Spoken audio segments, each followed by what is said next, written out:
You stand in Babylon, and the city no longer feels victorious. Only weeks ago, this place was alive with celebration, marching soldiers, officials carrying messages, and people speaking Alexander's name with the certainty that his future stretched endlessly ahead. Now everything feels slower, quieter, strange. News spreads differently when a conqueror dies. It moves through streets carefully at first, whispered from one person to another like something dangerous. Nobody wants to say it loudly because saying it aloud somehow makes it more real. Alexander is dead. The words feel impossible even as they travel through markets and palaces and military camps. Men who crossed mountains beside him stare at each other without speaking much. Soldiers who once believed they were following someone chosen by fate suddenly look uncertain. Because until now, Alexander had felt less like a man and more like a force of nature. Storms end, wars end, men die. But Alexander never seemed like he belonged in the same category as everyone else. And now suddenly, he does. You watch as powerful generals move through palace corridors, trying to appear calm. Their faces remain controlled, but their eyes give them away. Something is changing beneath the surface. Something large. They speak quietly in corners. Small meetings become longer meetings. Long meetings become arguments hidden behind closed doors. Everyone is pretending the empire is stable, while simultaneously calculating where they stand if it isn't. Because nobody built a world after Alexander. They built a world around him. And now the center has disappeared. You imagine the empire itself almost like a giant wheel turning across continents, stretching from Greece to Egypt, from Persia to distant lands near India. For years, Alexander stood at the center, keeping everything balanced. Remove that center and suddenly the wheel begins to shake. Very slightly at first, almost unnoticeably, but enough. Enough for everyone to feel it. Outside the palace, people continue their routines because people always do. Merchants sell goods. Workers carry supplies. Animals move through crowded streets. But uncertainty hangs over everything like invisible smoke. Even ordinary people understand that something important has happened. Empires do not lose rulers quietly, especially rulers like this. Somewhere inside the palace, Alexander's body rests in silence, and suddenly it feels strange that someone so powerful could become still. This man crossed desert, defeated kings, changed maps. Entire nations shifted because he decided they should. Yet now he lies motionless while others decide what happens next. And the realization unsettles everyone. Because while Alexander lived, every answer came from him. Where do we march? Alexander decides. Who governs this land? Alexander decides.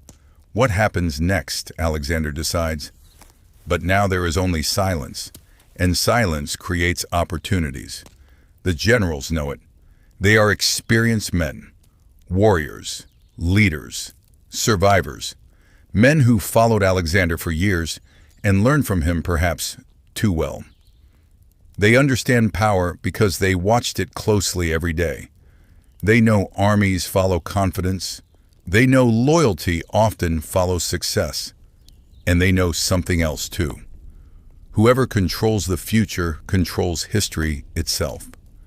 Suddenly, old friendships feel uncertain. Men who once fought side by side now study each other carefully. Smiles become measured. Conversations become calculated. Trust starts disappearing quietly without anyone announcing it. Nobody says we are becoming rivals. Nobody needs to. They can feel it. You notice how strange the atmosphere has become. Nobody wants to move too quickly because moving too quickly reveals ambition. But nobody wants to wait too long either because waiting can make you irrelevant. So everyone remains suspended in this uncomfortable middle ground where every decision feels dangerous. Meanwhile, Alexander himself continues to dominate every room despite no longer speaking a single word, because death has transformed him into something different. Before he was a king.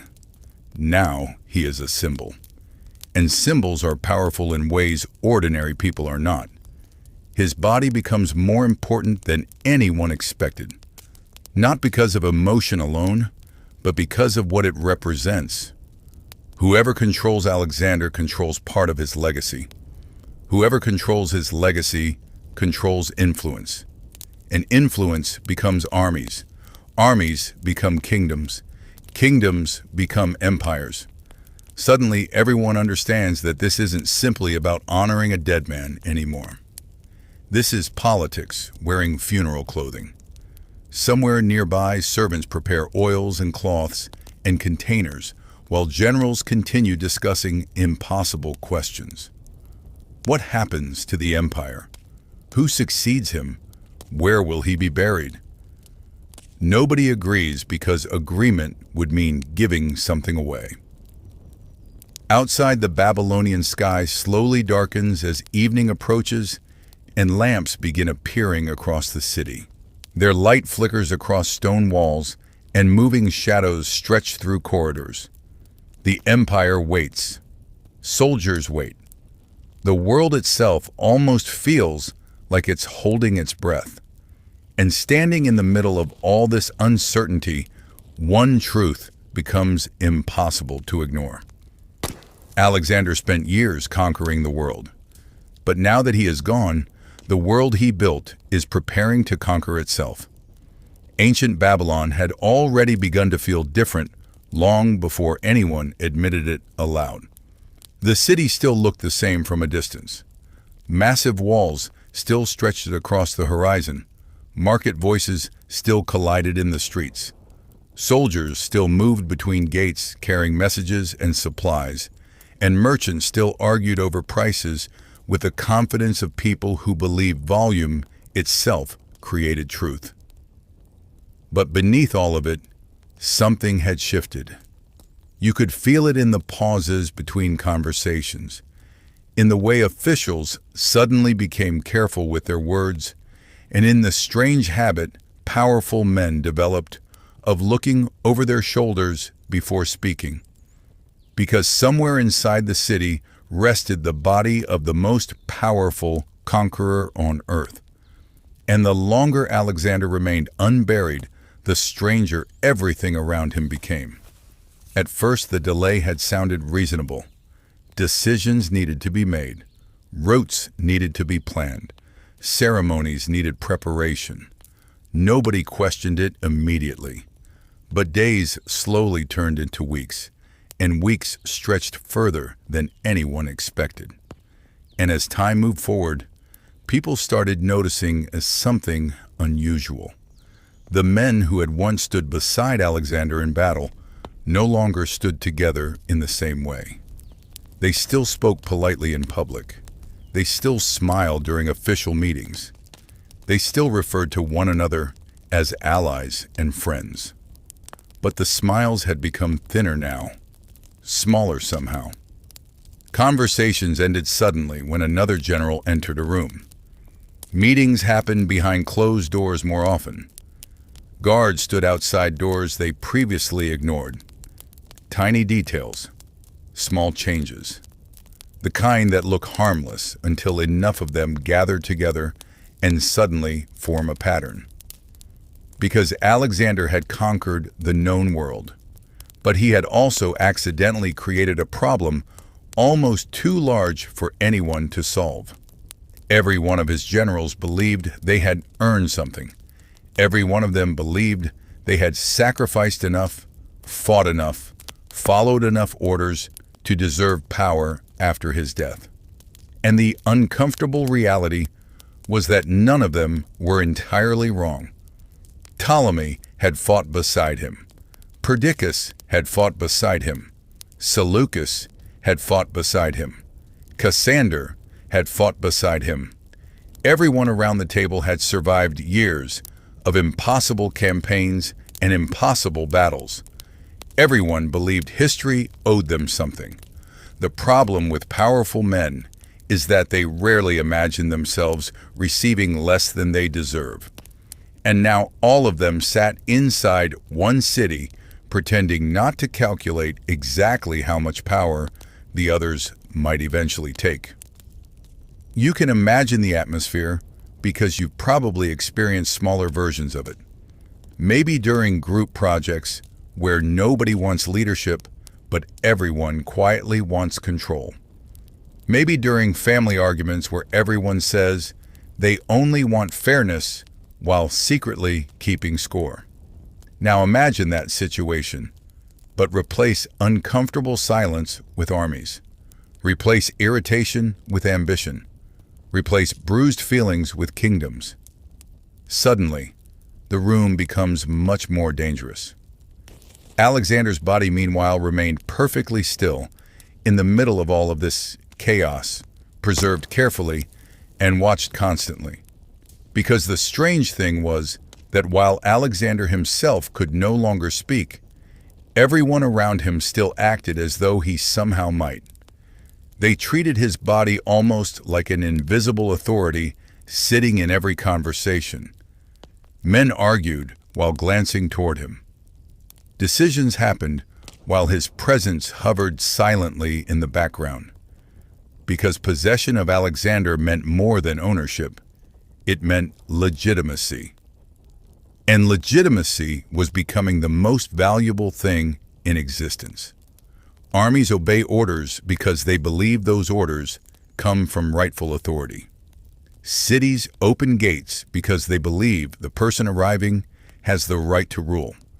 Soldiers follow leaders because they believe they serve something larger than themselves. Alexander represented all of that, which meant whoever controlled him could shape the future itself. And everyone understood this, even if nobody said it directly. Outside the palace, rumors spread through Babylon like smoke. Some claimed Alexander wasn't truly dead. Others whispered that the gods themselves delayed his burial because his destiny remained unfinished. Some said his body showed no signs of decay because he had become divine. Ancient people loved explanations that sounded impossible, because impossible explanations usually felt more comforting than ordinary reality. The truth that an empire had lost the one person holding it together felt far more frightening, because ordinary reality meant uncertainty. Ordinary reality meant nobody actually knew what happened next. Soldiers repeated stories near campfires. Merchants repeated them in markets. Travelers carried them through roads stretching across distant provinces. And every time the story moved somewhere new, it changed slightly.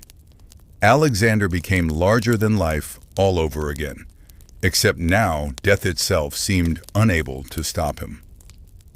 Meanwhile, inside Babylon, tensions continued building. One evening, a meeting between generals reportedly ended colder than expected. Nobody shouted, nobody threatened anyone. But everyone walked away understanding something important. Cooperation had limits. Trust had limits. Patience had limits. And somewhere ahead, all those limits would eventually break. Because history often creates strange moments where everyone senses disaster approaching, but continues pretending otherwise. Like watching dark clouds gather while convincing yourself rain probably won't happen. Everyone knew conflict waited ahead. Everyone knew alliances would eventually collapse. Everyone knew promises made today might become meaningless tomorrow. Yet everyone continued behaving as though stability still existed. Perhaps because admitting the truth would make it real. And the truth was simple. Alexander's empire had not survived Alexander. It had merely outlived him temporarily. You could almost imagine Babylon itself feeling the tension. Streets growing quieter at night. Torches flickering against stone walls. Guards standing slightly straighter during evening watches. Because cities sometimes sense what their people refuse to say aloud. Something enormous was changing. Something irreversible. And while politicians calculated futures and generals calculated armies, Alexander remained silent through all of it, preserved carefully against time itself. The conqueror who once crossed deserts and mountains now traveled nowhere at all. Yet strangely enough, he still controlled everything. Because sometimes death does not remove power. Sometimes it changes its shape. And the longer Alexander stayed in Babylon, the more dangerous that new shape became. As the weeks stretched onward, something strange began happening across the empire. Officially, Alexander's kingdom still existed exactly as it had before. Maps had not changed. Borders remained where they had been drawn. Governors still carried out duties. Soldiers still wore the same colors and followed the same banners. If someone looked at the empire from far away, everything appeared stable, almost normal. But stability has a habit of looking strongest right before it starts cracking. Because underneath that carefully maintained appearance, powerful men had quietly begun preparing for a future they publicly claimed did not exist. Ptolemy smiled during meetings and spoke of unity, but messengers rode constantly between his camps and Egypt. Perdiccas discussed loyalty and responsibility while placing trusted men into strategic positions around military units. Seleucus observed everyone with the patience of someone who understood that timing often mattered more than strength. And all across the empire, commanders, officials, and soldiers started asking themselves a dangerous question. When the moment comes, whose side will I choose? Not out loud, of course. Questions like that rarely begin out loud. They begin silently inside people's minds. Because once uncertainty enters a system, people stop thinking about what is true and start thinking about what might happen next. Suddenly, loyalty becomes flexible. Friendships become calculations. Promises become temporary arrangements. And Alexander's empire had entered that exact stage. The stage where everyone was still shaking hands while secretly measuring the distance to their swords. Meanwhile, the funeral preparations grew larger and more elaborate with every passing day. What began as a practical necessity slowly transformed into something much bigger. Workers arrived carrying gold, wood, decorations, precious stones. Craftsmen built endlessly, shaping what ancient writers would later describe as one of the most extraordinary funeral carriages ever created. And this wasn't because anyone suddenly became sentimental. This wasn't about grief alone. This was politics wearing expensive clothing. Because everyone understood that when Alexander finally moved, the entire world would watch. Every city along the route would see him pass. Every village would hear stories. Every army would receive news. This was not transportation anymore. This was theater, the largest stage in the world, and Alexander remained the center of it despite being completely silent. Imagine standing near the construction site as workers moved around carrying materials beneath the Babylonian sun. Massive wooden structures slowly taking shape. Golden details, a reflecting light. Wheels designed to support impossible weight. Men shouting instructions, while others hammered and lifted and adjusted tiny details because tiny details suddenly mattered. Because symbols always matter. The carriage needed to communicate one thing clearly to everyone who saw it.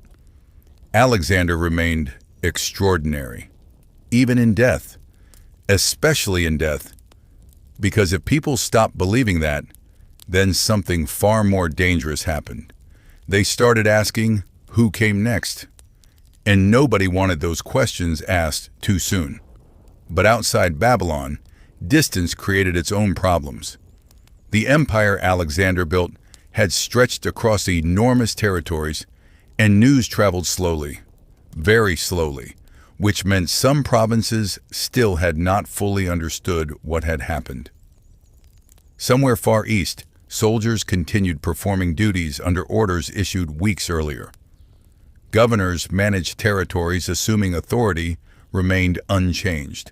Entire regions functioned normally because reality simply had not arrived yet.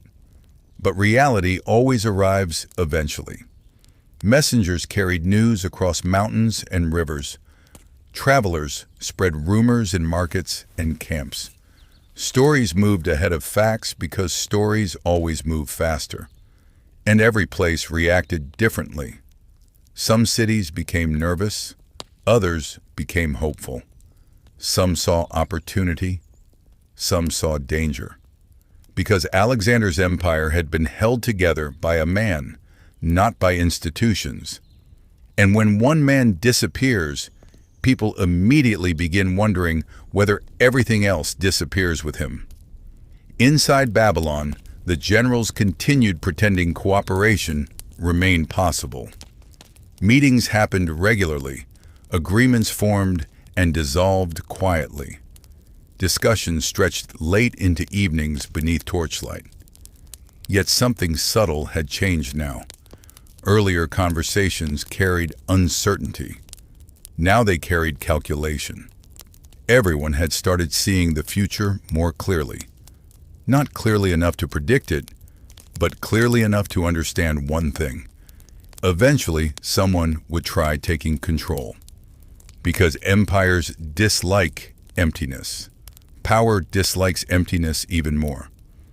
Someone always steps forward. Someone always decides they should lead. And everyone around them decides whether to follow or resist. One evening, as darkness settled across Babylon and torches illuminated palace walls, a few soldiers reportedly sat together discussing the future. Not politics exactly. Soldiers rarely discuss politics directly. They discuss people. One thought Perdiccas seemed strongest. Another trusted Ptolemy. Someone else mentioned Seleucus. Small opinions shared casually between friends. Nothing important. Except history often begins with ordinary conversations between ordinary people. Because armies are not made of ideas. They are made of individuals choosing who they believe in. And once enough people choose the same person, history changes. Somewhere nearby, Alexander remained inside his carefully prepared chamber, preserved against decay, surrounded by guards and watched constantly. Yet despite all the attention surrounding him, something almost ironic had happened. During life, Alexander moved constantly, across deserts, across mountains, across battlefields. He conquered the world because standing still had never interested him.